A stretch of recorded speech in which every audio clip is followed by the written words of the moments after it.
everyone, welcome back to my channel. My name is Heather, and today my mother Joanne is back with me again to talk about cookbooks. They are one of your favorite things to read. And with the holiday season, you might be thinking about what to cook or just wanting to try something new and different and cozy. Yep. So here's our part 2 of cookbooks my mother really enjoys. I think in the last one I said how much I liked Ina Garten, and I do, and she has written many cookbooks. And the other day I looked up, and on the returns cart I saw this, and this is one of her new ones. It's Go-To Dinners.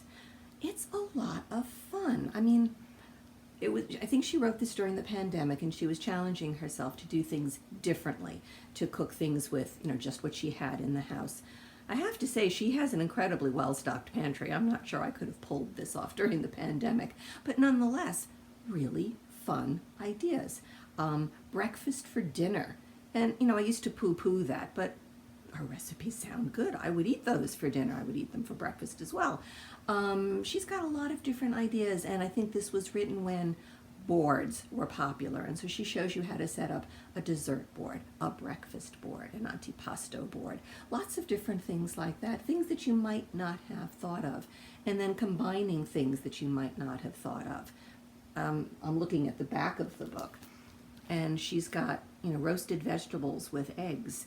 I thought, I make roasted vegetables all the time, but I've never thought of adding an egg to them and calling them breakfast. Something a little different.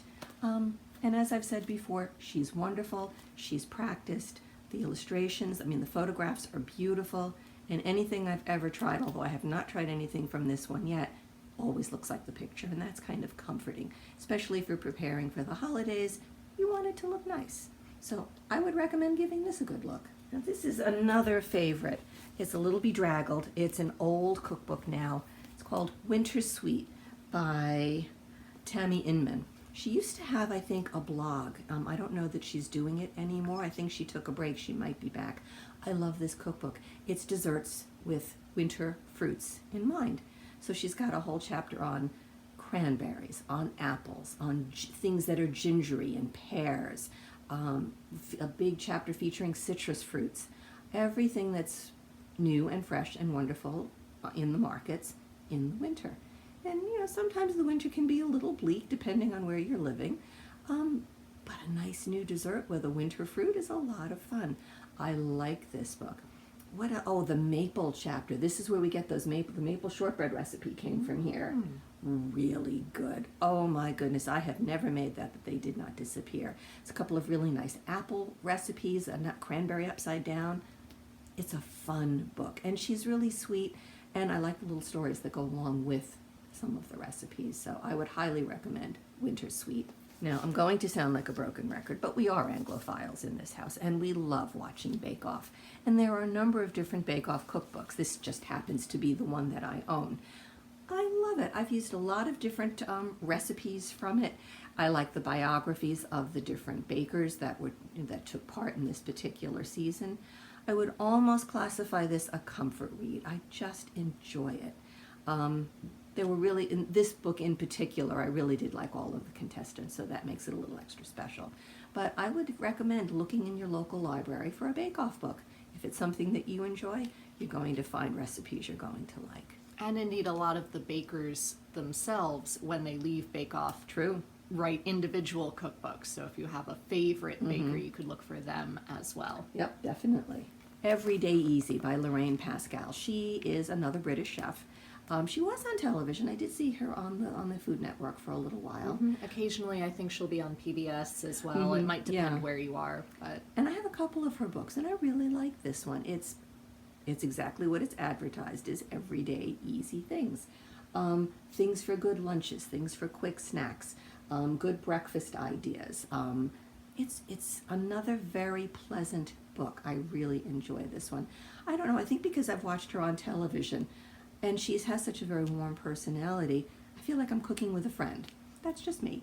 But I would recommend, she has another one that's just called Baking, or something to that effect. I don't remember the full title. But for her, baking is anything you put in the oven. So it's not just cakes, it's dinner ideas as well. So I would recommend taking a look at your local library and seeing what's out there if they have other Lorraine Pascal cookbooks, you might find something you really enjoy. I love Nigella, and I'm fussy about my Italian cookbooks. And surprisingly, I love this book. I've used it a lot. Again, I don't want to say it's your standard Nigella cookbook, but it sort of is. It's beautifully illustrated, lovely photographs. Anything that I've ever tried from this book, I've really liked, although we can't make that yogurt cake anymore because Heather can't eat it. Sorry. But there were a couple of cake recipes that I used to make from this cookbook that were absolutely delicious. Very simple, homey. I particularly liked the vegetable recipes. I'm particularly fond of vegetable recipes. I find them a very creative thing, vegetables. They make me happy. And this book gave me a couple of really good ideas. She had a really nice, I think this is where I got the Tuscan potato recipe from that I really liked. I love Nigella. I think she's wonderful. And this makes me feel like I've gone on a little vacation. So, Nigellissima. Wonderful. Now, sticking with the Italian theme, I think I talked about a different Lydia cookbook, but I mentioned this one. I think I did Lydia's Italian American. This is just Lydia's Italy, and she talks about the different recipes and different food traditions in different parts of Italy. And it's lovely. For me, this is almost a comfort read too.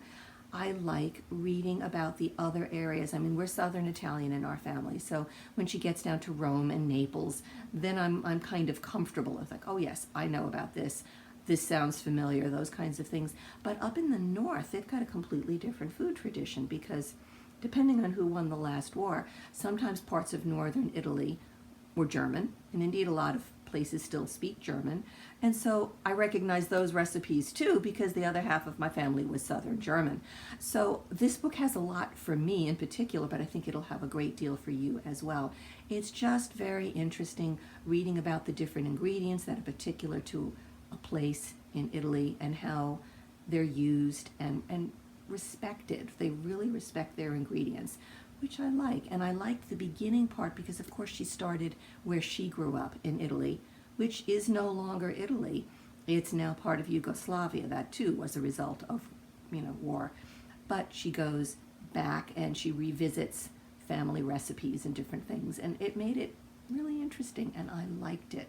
And throughout this book, I believe her daughter, who is a wine expert, talks about the different wines from the different areas and how they might be paired with food. So that's kind of fun too. If you enjoy wine, you might enjoy that aspect of it as well. And this is the book where she signed it and we met her, and that was exciting. Now this is a book that's falling to pieces. I bought it for my husband years ago. Breads. And I don't even remember who wrote this. Oh, Bernard Clayton. Fun book. It's not illustrated. That has me, I'm a little sad. I mean, there are a couple of pictures, but it's not like the other books. But the recipes are fantastic. And what I like about it too is he gives you different sorts of instructions. If you're kneading it by hand, this is what you do. If you're putting it in a food processor, this is what you do. So he gives you, depending on how you're doing it, you've got instruction. And he's got some quite fancy things, and he's got some very plain and homely kinds of things. The oatmeal bread, the maple oatmeal bread is one of my particular favorites. Turns out, we've been making it for years. It takes a while because it is a heavy batter, but the result is incredible. You put that out on the table and it will disappear. Really nice toasted for breakfast. Lately I've been making the 30-minute bread, which is intriguing because it's something that I figured out how to do for Heather. You make the dough and you put it in basically a cold oven, and you turn the oven on for, I think, a minute. It rises in the oven and then you bake it. It's just the easiest bread in the world, and it tastes amazing. The buttermilk bread is good. Mostly we've stayed with loaf sorts of things because that's our preference. But there are all sorts of fancy things and buns and quick breads. It's a fun book. And he gives you a lot of instruction in the beginning too about ingredients and different kinds of flours. So it's very interesting and I like it. And this poor book is broken open to all of the recipes that we use all the time. But I would highly recommend this book. It's really big. It gives you a great deal to think about and so many recipes to try. Terrific. We're moving into holiday sorts of things. and we're back to Nigella. Feast. And it's not just Christmas, which is really quite nice. It's Christmas, it's Easter, it's Passover, it's New Year's. Let's see, what else have she got here? Venetian feast. I want to know what that is. Yeah, well, Foods of Venice, and I'm not quite sure which feast it is. But nonetheless, they've got stuff for kids, holidays. It's fun. There are a couple of really nice muffin recipes in here that I've used. Unfortunately, we can't eat that chocolate pudding anymore because I haven't figured out. It was more of a chocolate lava cake, but you do need bar chocolate, and Heather can't have that anymore. But it's quick, it's easy, it's absolutely amazing. Not particularly fussy. That's kind of her thing, is it's not particularly fussy, but it always manages to look so elegant and so fabulous. Beautifully illustrated, lots of good stories to go along with the different holidays and the different meals. Excellent. I don't want to say a typical Nigella, but She has a signature style. she does, and I really do like her, and this is one of my favorites. These are getting to be quite the heavy books. Now, I think the last time I said that the Nigella Christmas cookbook was my favorite Christmas cookbook. Well, Heather bought me Jamie Oliver last year. It's lovely. I haven't tried anything out of it yet. He has a potato recipe that we're going to try this year because it looks really good, and I can alter it to meet our needs. But this is almost a comfort book for me too. I just like reading it. I like his advice at the beginning. He said, "This is the best cookbook. This is the only cookbook you need." Well, that's debatable, but he said it's all about timing. He said, and if you do the prep work, you're not going to go crazy during the holidays. This is what you can make ahead of time. This is what you can put in the freezer in case guests drop over. This is what to do with all of the leftovers. And there are really some good ideas. I like some of their leftover ideas because he takes the recipes that he's got in here, and then he'll say, if you have leftover this, this, and this, make this. And he's very clever and very creative with some of them. I'm trying to think of one in particular. Now, we don't make, fruitcake, but if you are someone who likes fruitcake, he's got a recipe for if you've got leftover fruitcake to turn it into a beautiful dessert with the leftover cranberry sauce, and I forget what all. But I looked at it and I thought, that's brilliant. I don't know that I would have thought of that. But I think my favorite thing is the beginning, where he kind of dedicates it to his grandmother, who he was very fond of and who was by all accounts a lovely cook. And the story in the beginning tells of a disastrous Christmas dinner. You have to read it. But he said it had a happy ending, and he said they continued on, and he said you have to accept the fact that everything is not going to go to plan, but as long as you keep your sense of humor, you're going to have a lovely holiday. And I think that's really very good advice for everybody. A really nice book, and I like it. This is the season of indulgence. And when New Year's Day comes, everybody starts. The first thing, gotta go on a diet, have to start exercising. Everybody I know says that. This is a book you might enjoy. Eating Well. It's 500-calorie dinners. And I'm here to tell you, they're terrific. We've used a number of them. They're absolutely delicious. They're not difficult to make. You've usually got the ingredients in the house, and I have never been unsatisfied. Those beautiful sweet potatoes, the maple lemon sweet potatoes, that came from this book.